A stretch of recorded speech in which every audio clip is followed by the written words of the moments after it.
Hi everyone, how are you all? Okay, so what I'm going to do to begin with is just pin a quick note so later people joining us know what we're talking about. Here we go. Okay, and there we go. Hello, hi Sophia, how are you? Hello. Right, so I guess we'll wait for people to join and then we'll get started on one of our first sessions. Hi Pablo, I hope you're well. Hope you're all having a good day. It's been really sunny here actually. I'm currently in the UK right now. So I'm one of the counsellors for IEC, but I'm just looking out my window and for once it's sunny, the UK has sunshine. So that is a surprise for me and probably for all of you. I hope you're all having a good day. Before we get started actually, so you'll have seen this has been advertised for a quick session for people who are interested in applying for UCAS, so applying to study in the UK. Before we just wait for a couple more people to join, for those of you who are already in, if you've already got a UCAS account, if you want to open that now and have that at the ready, then you can just follow as I go through and see what I'm speaking about. And then for those of you who don't have a UCAS account yet, if you want to go to, look up ucas.com and then you can have a look at the web page and have a think about joining it later. Okay, so I can see there's 8 of you and I'm pleased to hear it's sunny in Madrid too. The sun should always be shining in Spain. I love Spain. Okay. I think we'll wait a tiny bit longer and then we'll get started. And actually speaking on that, I'm just going to quickly log myself into UCAS. Okay. Okay. Perfect. Right, well, I'm going to get started now. So hi everyone, I'm Sarah and I'm one of the one of the educational counsellors for IEC.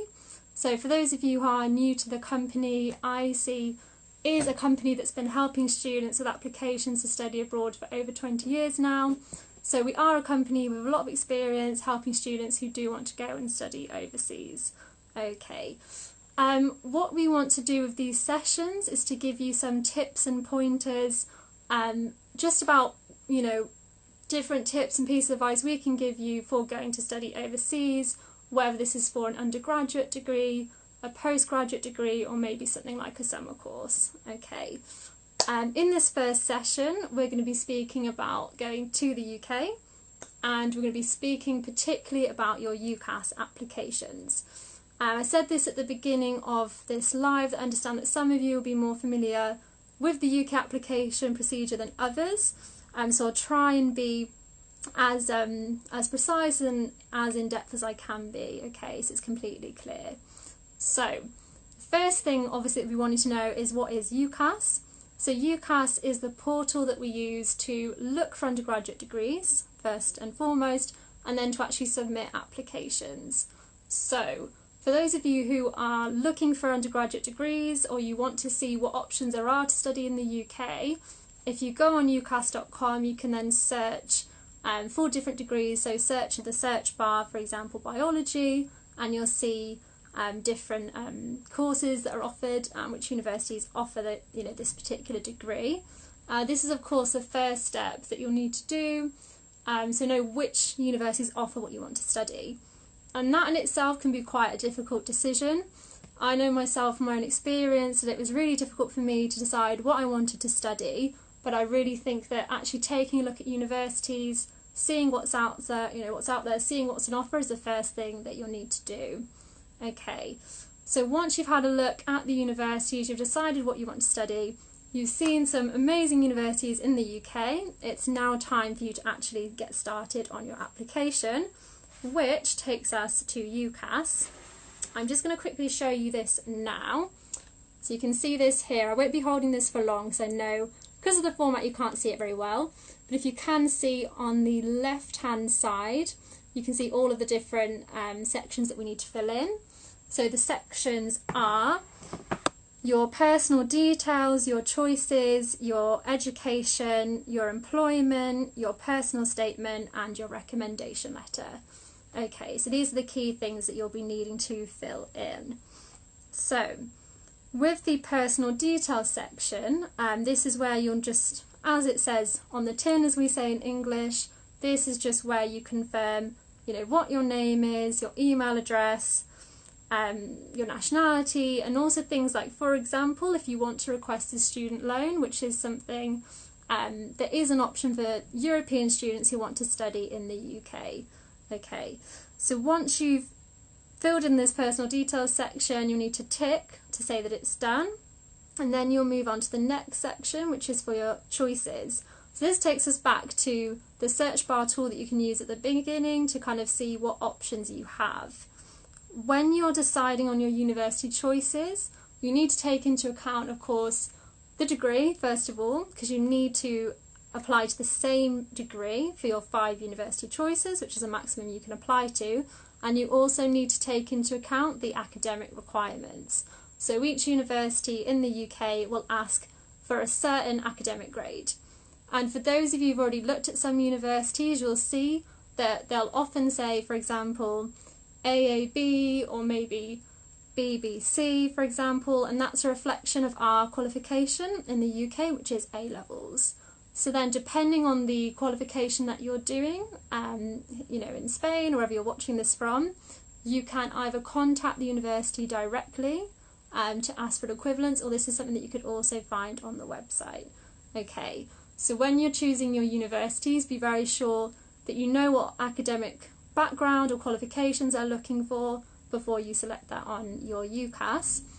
Another tip I would say is, as you have a maximum of 5 universities that you can choose, I would have a think. So think about what your average is and have a think in terms of, choosing a couple of universities that are perhaps more aspirational, that ask for a little bit of a higher grade, and then a couple that ask for something maybe a little bit lower, just that you can get the best possible result when you finally submit off your application. Okay, so following the choices section, we then have your education section. So this is where you'd put in the details for your grades and the things you've studied for the past 3 years typically. So in the case of someone who's studying the bachillerato, the Spanish bachillerato, this would be firstly the list of the subjects you're taking this year. So just those listed. Obviously you won't be able to enter the grades yet because you won't have these yet. Then the list of the subjects for primero de bachillerato and your grades, and then cuarto de ESO and again the grades. Okay, so that would be the education section. The other kind of things you could put in there would be things like your, English language certificate, because that's also a key requirement for studying in the UK. So for example, if you've done the Cambridge Advanced, what you do is you'd enter that into the education section and put the grades you've got in there. And then really any other thing that you've done that you think could be put in that section, maybe a course that you've done that you think could be taken into account. Okay. And then the next section, which is a big bit of work, and this is something that we give a lot of support to our students and our families for, is the personal statement.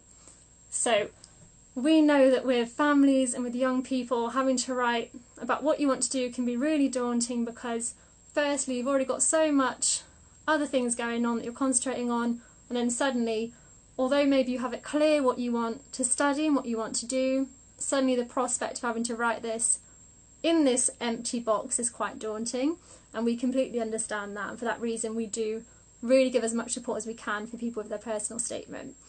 But yes, to give you a quick overview before we go into it in more detail in another session, the personal statement is basically your opportunity to speak to the university about who you are as a candidate. So they'll receive your application, they'll see your personal details, your choice, well not choices actually, that's something else, but they'll see your personal details, they'll see your education, your grades, they'll see if you've had a job, for example, but in terms of the personal statement, this is their opportunity to see, why you want to study what you want to study, what potential experiences you've had, if you've had, if you've done a work experience before, for example, and you've gained experience. Obviously we understand this could be quite limited given the fact that A lot of applicants for undergraduate degrees will be, 17, 18 and won't have experience necessarily yet.